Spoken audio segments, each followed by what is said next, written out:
दोस्तों कुछ समय से मैं वीडियो नहीं कर पा रहा था क्योंकि कुछ ज़रूरी काम हो गया था, लेकिन आगे से आपको कंटिन्यू वीडियो मिलनी शुरू हो जाएंगी। इसके लिए मैं आपसे माफ़ी चाहता हूँ। तो चलिए शुरू करते हैं आज की वीडियो। वीडियो स्टार्ट करने से पहले मैं आपको बता दूं कि अभी तक जो पिछले महीने की जितने भी करंट अफेयर की वीडियो हैं वो सभी मैंने डाल दी हैं। लिंक डिस्क्रिप्शन में दे दिया है, आप चाहें तो वहाँ पर जाकर इन्हें डाउनलोड कर सकते हैं। अगर आपको वहाँ से डाउनलोड करना नहीं आ रहा है तो आप हमें व्हाट्सअप कीजिए और जितने महीने की आप ख़रीदना चाहते हैं उतने रुपये पे कर सकते हैं, जिसके बाद हम व्हाट्सएप पर आपको जो PDF है वो सेंड कर देंगे। तो चलिए बिना देरी किए हुए आज की वीडियो शुरू करते हैं। और हाँ, जो जनवरी महीने की है टॉप 70 क्वेश्चनों की वीडियो वो भी मैंने ऑलरेडी डाल दी है, तो उसे भी देखना बिल्कुल मत भूलिए। तो यहाँ पर पहला प्रश्न है आज की वीडियो में, रेवाड़ी के किस पर्वतारोही पर नेपाल ने 10 वर्ष तक का प्रतिबंध लगा दिया है? तो ये लगाया गया है नरेंद्र यादव को, आप फोटो में इन्हें देख सकते हैं। हरियाणा में रेवाड़ी जिले के गांव नेहरूगढ़ निवासी नरेंद्र यादव वर्ष 2016 में एवरेस्ट की चोटी पर नहीं पहुंच पाए थे। उन पर आरोप है कि उन्होंने फर्जीवाड़ा करके दुनिया की सबसे ऊंची चोटी पर पहुंचने का प्रमाण पत्र हासिल किया था। नेपाल के एक चैनल ने ट्वीट कर इस बात की जानकारी दी है। ट्वीट के अनुसार नेपाल सरकार ने नरेंद्र व कैथल जिले की एक पर्वतारोही पर 10 वर्ष तक नेपाल में पर्वतारोहण पर प्रतिबंध लगा दिया है।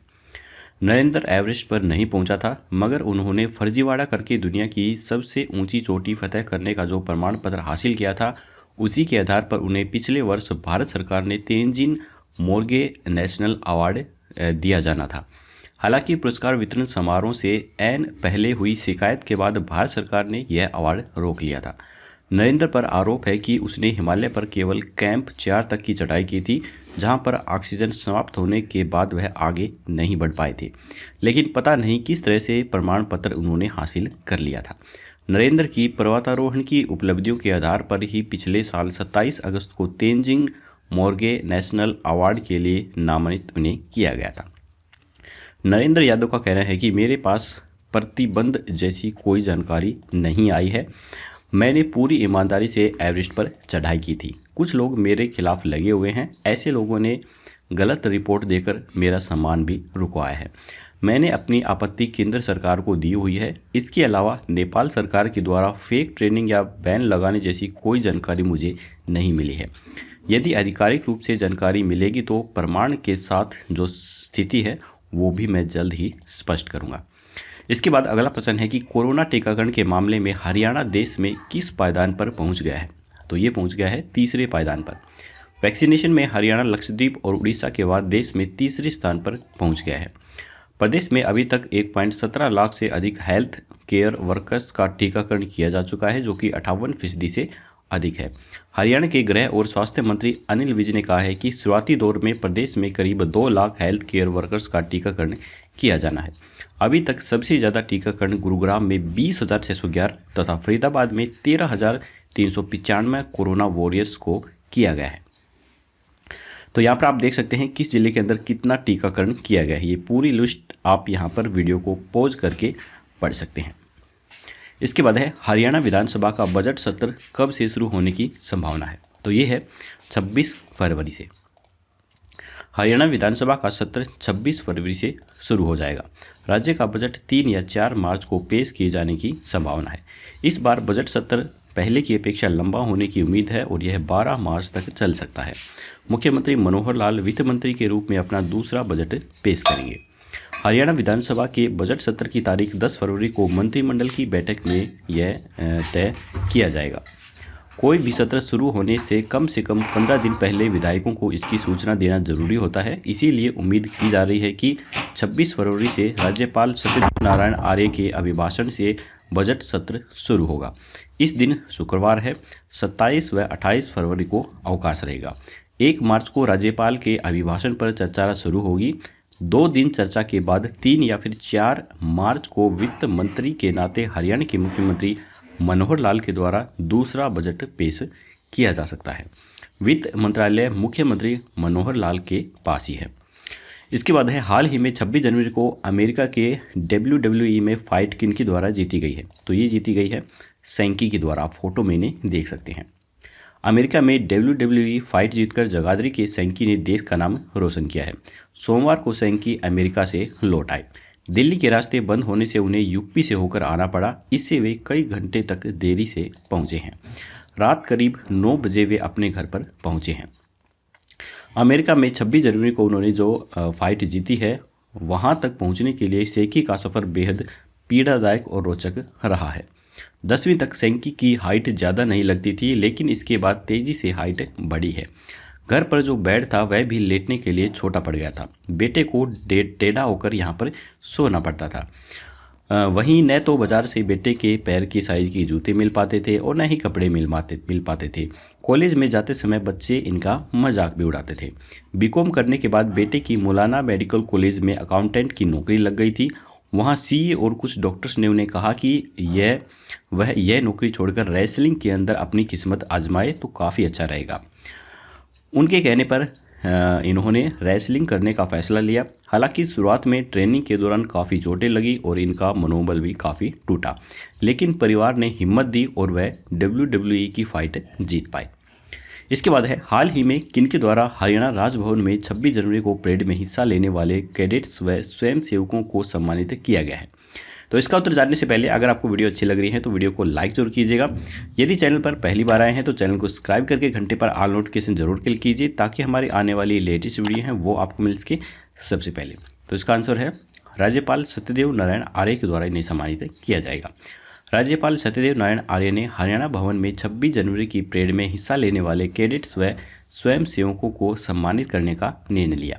सम्मानित होने वालों में 2nd Haryana girls NCC battalion Ambala cantt की नेहा, लवप्रीत सिंह और कर्णदीप सिंह, हरियाणा NCC बटालियन में कुरुक्षेत्र के मंजीत और हरियाणा NCC बटालियन में भिवानी के नितिन यादव, प्रथम Haryana air NCC squadron Hisar के cadet Mayank Sharma, naval NCC battalion के तुषार दलाल शामिल हुए।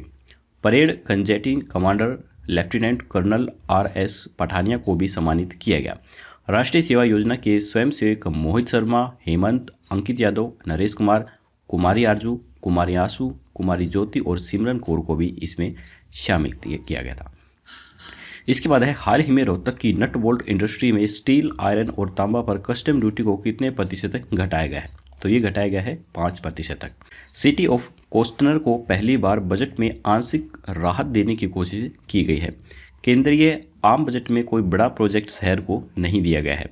पहले के प्रोजेक्ट को ही पूरा करने का समय दिया गया है। स्टील, आयरन और तांबा पर कस्टम ड्यूटी को 12.5% से 7.5% घटाया गया है, ताकि स्थानीय उत्पादों को बाजार मिल सके और विदेशों को खासतौर से चीन से आने वाले उत्पादों की डिमांड कम हो सके।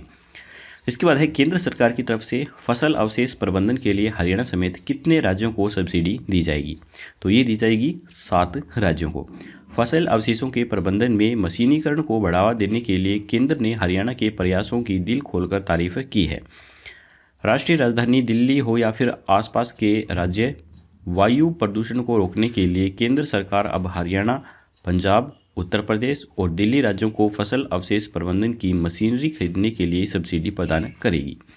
इसके लिए केंद्रीय बजट में विशेष योजना का प्रावधान किया गया है। अमृतसर कोलकाता औद्योगिक कॉरिडोर्स परियोजना ईस्टर्न डेडिकेटेड फ्रंट कॉरिडोर के तहत हरियाणा, पंजाब, उत्तर प्रदेश, उत्तराखंड, बिहार, झारखंड और पश्चिम बंगाल में फैले इंटीग्रेटेड मैन्युफैक्चरिंग क्लस्टर विकसित करने में भी मदद मिलेगी। इसके बाद है हरियाणा के 21 जिले की तर्ज पर अब पूरे देश में महिला पुलिस स्वयंसेवकों की नियुक्तियां की जाएंगी। तो ये की जाएंगी करनाल और महेंद्रगढ़ में। प्रदेश की तर्ज पर पूरे देश में अब महिला पुलिस स्वयंसेवकों की नियुक्तियां की जाएंगी। गृह मंत्रालय के सहयोग से महिला और बाल विकास मंत्रालय ने पूरे देश में महिला पुलिस स्वयंसेवकों की तैनाती को हरी झंडी दे दी है। हरियाणा के करनाल और महेंद्रगढ़ में यह योजना पहले से शुरू है, जिसे केंद्र ने इस बार बाकी राज्यों में महिला अपराध से निपटने के लिए लागू करने का बड़ा निर्णय लिया है। इसके बाद है हाल ही में हरियाणा सरकार ने स्कूली स्तर पर खेलों को बढ़ावा देने के लिए कितने रुपए की राशि जारी की है? तो स्कूली स्तर पर जारी की गई है 93 लाख रुपए की राशि। सरकार ने प्रदेश के हाई और सीनियर सेकेंडरी स्कूल के लिए 93 लाख रुपए की राशि जारी की है। इस राशि से जिला शिक्षा अधिकारी मैदानों में कंस्ट्रक्शंस का काम कराने के अलावा खेल का सामान भी खरीदेंगे। स्कूलों में विद्यार्थियों के लिए खेलों का विशेष सामान भी खरीदा जाएगा।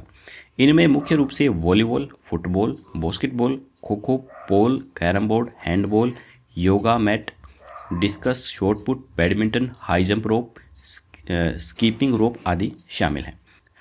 इसके बाद है केंद्र से वित्त पोषित होने वाले कितने राष्ट्रीय डिजाइन संस्थानों में हरियाणा को भी शामिल किया गया है? तो ये किया गया है 5 को। केंद्रीय बजट में केंद्र सरकार ने 5 राष्ट्रीय डिजाइन संस्थानों को मदद का वादा किया है। इनमें हरियाणा, गुजरात, आंध्र प्रदेश, मध्य प्रदेश और असम राज्य शामिल हैं। हरियाणा के कुरुक्षेत्र स्थित उमरी में राष्ट्रीय डिजाइन संस्थान मौजूद है, जो अब केंद्र से वित्त पोषित होने वाला है। तो यहाँ पर हमारे हरियाणा करंट अफेयर के क्वेश्चंस खत्म होते हैं। अब जल्दी से हम अपना रिवीजन टेस्ट भी लगा लेते हैं। तो पहला प्रश्न है कि रेवाड़ी के किस पर्वतारोही पर नेपाल ने 10 वर्ष तक प्रतिबंध लगा दिया है? तो ये लगाया गया है नरेंद्र यादव पर। कोरोना टीकाकरण के मामले में हरियाणा देश में किस पायदान पर पहुंच गया है? तो ये पहुंचा है 3रे पायदान पर। हरियाणा विधानसभा का बजट सत्र कब से शुरू होने की संभावना है? तो ये है 26 फरवरी से। हाल ही में 26 जनवरी को अमेरिका के WWE में फाइट किनके द्वारा जीती गई है? तो ये सैंकी के द्वारा जीती गई है। हाल ही में किनके द्वारा हरियाणा राजभवन में 26 जनवरी को परेड में हिस्सा लेने वाले कैंडिडेट्स व स्वयंसेवकों को सम्मानित किया गया? तो ये किया गया राज्यपाल सत्यदेव नारायण आर्य के द्वारा। इसके बाद है हाल ही में रोहतक की नट बोल्ट इंडस्ट्री में स्टील, आयरन और तांबा पर कस्टम ड्यूटी को कितने प्रतिशत घटाया गया है? तो ये घटाया गया है 5%। केंद्र सरकार की तरफ से फसल अवशेष प्रबंधन के लिए हरियाणा समेत कितने राज्यों को सब्सिडी दी जाएगी? तो ये दी जाएगी 7 राज्यों को। हरियाणा के किस जिले की तर्ज पर अब पूरे देश में महिला पुलिस स्वयंसेवकों की नियुक्तियां की जाएंगी? तो ये की जाएगी करनाल व महेंद्रगढ़। इसके बाद है हाल ही में हरियाणा सरकार ने स्कूली स्तर पर खेलों को बढ़ावा देने के लिए कितने रुपए की राशि जारी की है? तो ये की है 93 लाख रुपए की राशि जारी। केंद्र से वित्त पोषित होने वाले कितने राष्ट्रीय डिजाइन संस्थानों में हरियाणा को भी शामिल किया गया है? तो ये किया गया है 5 को। तो यहाँ पर हमारा रिवीजन टेस्ट खत्म होता है। आज का जो क्वेश्चन है वो मैं आपको नहीं बता पाऊँगा। कल आपको जो वीडियो मिलेगी उसमें मैं आपको जो क्वेश्चंस हैं, क्वेश्चन ऑफ द डे और जो क्वेश्चन का आंसर होता है वो बताऊँगा। तो चलिए आज की वीडियो यहीं पर ख़त्म होती है। वीडियो पसंद आई हो तो लाइक ज़रूर कीजिएगा। चैनल पे नए हैं तो सब्सक्राइब करना बिल्कुल मत भूलिए। तो चलिए जल्द ही मिलेंगे ऐसी एक और नई वीडियो के साथ। तब तक के लिए जय हिंद, जय भारत।